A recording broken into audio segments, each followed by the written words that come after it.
Hello friends, मी शलाका। आज आपण बघणार आहोत गावरान पद्धतीचं काठ बांगड्याचं कालवण। चला तर मग बघूया। मी इथे गावाला गेली होती।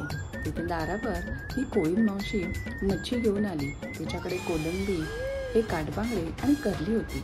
त्याच्यापैकी आम्ही हे काठ बांगडे घेतले। ह्याला वरती एक काटा असतो, तो दोन्ही साईडनी कट करायचा असतो।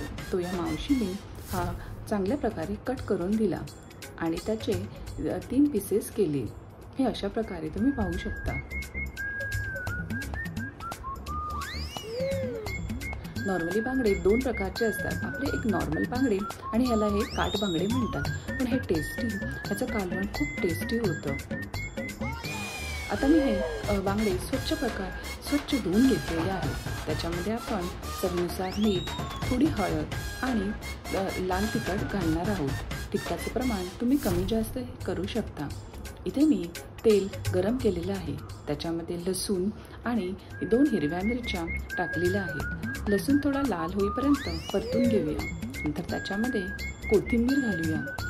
आता त्याच्यामध्ये आपण हे बांगडे टाकून घेऊया आणि गरजेनुसार पाणी त्याच्यामध्ये घालूया।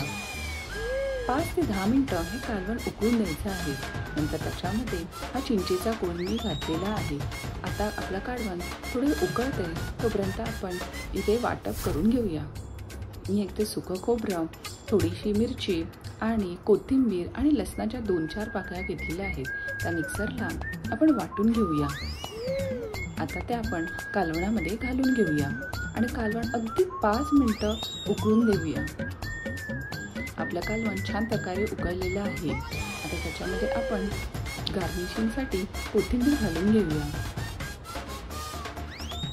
आपलं काठ बांगड्याचं टेस्टी कालवण तयार आहे। तुम्ही गरमागरम भाकरीबरोबर हे सर्व करू शकता। रेसिपी आवडली तर लाईक आणि सबस्क्राईब नक्की करा। थँक्यू।